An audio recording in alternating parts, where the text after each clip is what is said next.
तनेजा साहब, मुझे याद है जब ये वॉर शुरू होने वाला था या फिर ये अंदेशा जताया जा रहा था, तब भी हम लोग शो में चर्चा कर रहे थे। तो आपने ही कहा था कि स्ट्रेट ऑफ हॉर्मुज का बंद होना तो अब तक कभी बंद हुआ नहीं, शायद बंद होना संभव नहीं लग रहा है। लेकिन हमने देखा कि वो सारी बातें भी इतिहास पलट गई, स्ट्रेट ऑफ हॉर्मुज बंद हो गया, यहाँ तक तो बात ठीक थी। लेकिन अब पिछले 24 घंटे में जिस तरीके से oil refinery, gas oil field पर हमले हो रहे हैं, वो आपको क्या चिंता दे रही हैं? क्योंकि इनमें से कई रिफाइनरी, कई क्षेत्रों में आप खुद गए होंगे, देखे होंगे कितना बड़ा एस्टेब्लिशमेंट है वहां पे।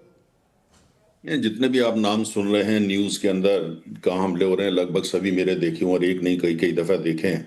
अमेरिकी राष्ट्रपति ट्रम्प साहब ने कहा कि अगर जो है ईरान हमले जारी रखता है तो हम साउथ पार्ट्स जो ईरान की गैस फील्ड है उसके ऊपर ऐसा हमला करेंगे कि ईरान जिंदगी भर याद रखेगा। अब ट्रम्प साहब से कोई ये पूछे जिस फील्ड को वो उड़ाने की धमकी दे रहे हैं, उसमें और जो कतार की, जहां से कतार गया, उसमें हर फर्क क्या है? एक ही तो रिजर्वायर है। रिजर्वायर तो एक ही है। जैसे कोका कोला की बोतल में दो पाइप से दो अलग अलग लोग पी रहे हैं, लेकिन बोतल तो वही है। उसको वहां साउथ पार्स बोलते हैं, ईरान वाले कतार वाले उसको अपने नाम से बुलाते हैं, नॉर्थ डोम बोलते हैं, और वहां उस करते हैं। तो गैस फील्ड तो एक ही है। दूसरी बात, अमेरिका का ये कहना है कि उनको पता नहीं था कि इसराइल जो है वो साउथ पार्स पे हमला करेगा। कम से कम मुझे तो ये बात हजम नहीं होती है ना। इतनी बड़ी ताकत, इतनी इंटेलिजेंस, सैटेलाइट, और मिल के हमला कर रहे हैं तो उनको पता नहीं था।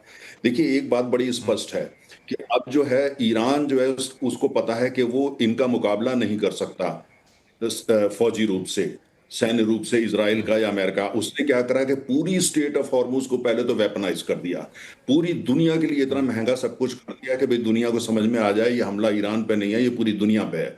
लेकिन अब जब वो उसके बावजूद हमले जारी रहे हैं और देखा उसके बावजूद भी कुछ उनके और नेताओं को मारा गया है, तो अब जो है, और उसके बाद साउथ पार्ट पे जब अटैक हो गया, उन्होंने कहा भाई ठीक है, अब जो है वो धैर्य हमारा खत्म हो गया। हालांकि साउथ पार्स या ईरान के साइड का जो रिजर्वायर है वो बहुत बहुत बड़े गैस के भंडार, दुनिया की सबसे बड़ी गैस फील्ड उसको कहा जाता है, लेकिन ईरान में वो विकसित नहीं है। और थोड़ा बहुत वो निर्यात करते हैं, टर्की को करते हैं और इराक को करते हैं, और बाकी सारी गैस वो यूज करते हैं बिजली बनाने के लिए और अपनी जरूरतों के लिए करते हैं। अभी तक वहां पे ईरान में एक भी एक्सपोर्ट का एलएनजी इंफ्रास्ट्रक्चर वो नहीं बना पाए हैं, क्योंकि सैंक्शन चलती रही। भारत ने पेशकश की थी, उसको उन्होंने माना नहीं उस समय जब हमने पेशकश की थी कि हम साउथ पार्ट्स में निवेश करेंगे। अगर किया होता, वहां एलएनजी टर्मिनल बने होते, तो शायद इसराइल अटैक नहीं करता, क्योंकि भारत की पूंजी वहां लगी हुई है। खैर, वो एक अलग बहस है। लेकिन अभी जो हालत ये हो गई है कि जो कतार पे हमला हुआ है, कतार के गैस एक्सपोर्ट इंफ्रास्ट्रक्चर पे हुआ है, गैस प्रोडक्शन इंफ्रास्ट्रक्चर पे हमला हुआ है, वो दरअसल पूरी दुनिया पे हमला है। कैसे? तो भारत को देखिए, हम भारी मात्रा में वहां से आयात करते हैं। Pakistan, Bangladesh, China, south Korea, Taiwan, Japan, सारे वहां से आयात करते हैं। अभी कुछ ही मिनटों के अंदर जापान के प्रधानमंत्री ट्रम्प साहब से मिल रहे हैं, और खबरें ये है कि उनके टॉप ऑफ द एजेंडा पे यही है कि ये जो आपने कर दिया कतार में, हम तो भारी मात्रा में वहां से गैस मंगाते हैं, अब क्या होगा, कहां से आएगी? और अमेरिका के पास एलएनजी सरप्लस अब नहीं है। अमेरिका गैस के भारी उत्पादन का वो है, लेकिन बस सरप्लस एनर्जी नहीं है, सारी कमिट हो चुकी है। नया इंफ्रास्ट्रक्चर बनाने में, एक्सपोर्ट, उनको टाइम लगने वाला है। अब ऐसे हालत क्या है कि देखिए, एशिया की जो बड़ी बड़ी अर्थव्यवस्था, उनके लिए चुनौती हो गई। दूसरी तरफ यूरोप, पहले अमेरिका ने कहा रशिया से गैस लेना बंद कर दीजिए, उन्होंने अमेरिका से मंगाना शुरू कर दिया और भारी मात्रा में कतार से मंगाना शुरू कर दिया। बाकी कुछ अल्जीरिया वगैरह इधर से मंगाया, लेकिन अब ये रास्ता भी बंद हो गया। कतार का कहना है उनको तो 5 साल लगेंगे पूरी तरीके से दोबारा उसी स्टीम पे आने में। 5 नहीं भी लगते हैं तो 1.5 1 साल तो लगेगा।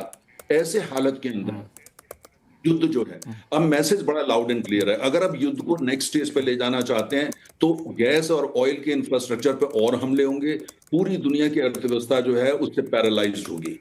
अच्छा, और जिसमें अमेरिकी अर्थव्यवस्था भी शामिल है, और भारत और चाइना, जापान, कोरिया, सभी के लिए बड़ी चुनौती आने वाली है अगर ये युद्ध चलता है। दूसरी तरफ ईरान ने ये स्पष्ट कर दिया है कि अब जिस हिसाब से उसने दुनिया को हिला दिया है, सबको हिला दिया, अब वो ये कहता है जो भी शांति समझौता या ट्रूज होगी या पीस होगी, अब उसकी शर्तों पर होगी। पहली बात, स्टेट ऑफ हॉर्मुज पे आंशिक कंट्रोल कहता है वो लगाएंगे, अब वो उस पे वहां से टोल भी चार्ज करेंगे।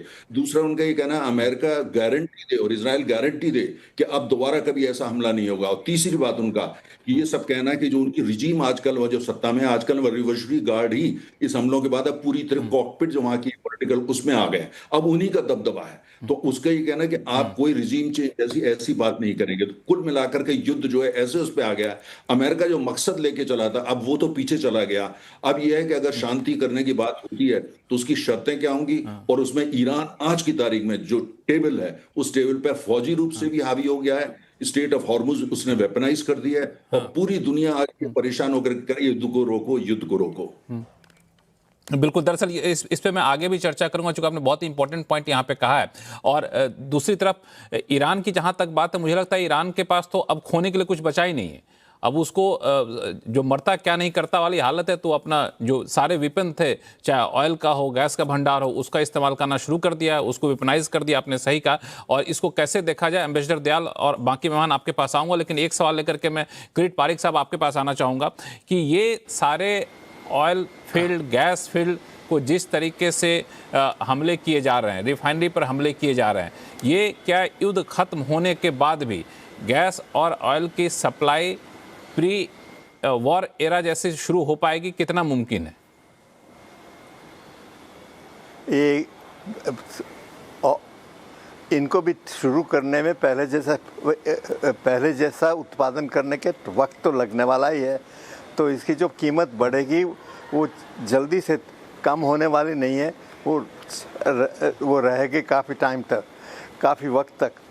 देखिए, कहा एक उन्होंने आज बताया कि ये हमला ईरान पर नहीं है खाली, ये सारे देश पे है।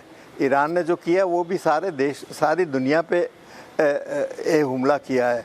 और अगर ये समझ में नहीं आ रहा है कि क्यों ट्रम्प और ऐसे लोग ऐसी बात कर रहे हैं कि जिससे सारी दुनिया को खतरा पहुंचे, सारी दुनिया की अर्थव्यवस्था में बिल्कुल डिस्टर्बेंस हो जाए, और इससे सभी को नुकसान होगा। ये कौन सी ये राजनीति है, मेरी समझ में नहीं आता है। ये कौन सी राजनीति है, इनके भी समझ में नहीं आता है। किरीट पारिक साहब, जो लंबे समय तक आधी जिंदगी इन्होंने ऑयल और एनर्जी सेक्टर को ही देखा है, और जिस तरीके से राजनीति जिस मोड़ पे पहुंच गई, बहुत लोगों के समझ में आ भी नहीं रहा। एम्बेसडर दयाल, आप जिस क्षेत्र में रहे थे, उस क्षेत्र में अब जिस तरीके का हाहाकार मचा है, ताबड़तोड़ हमले हो रहे हैं, और ऑयल गैस फील्ड जो वहाँ का बिल्कुल कह सकते हैं इकॉनमी की जान थी, वो चीज़ें बर्बाद हो रही हैं, आपको दुख होता होगा? और आपको लगता है कि अब ये सारी चीजें पहले की तरह सामान्य हो पाएंगी? ये मुश्किल है।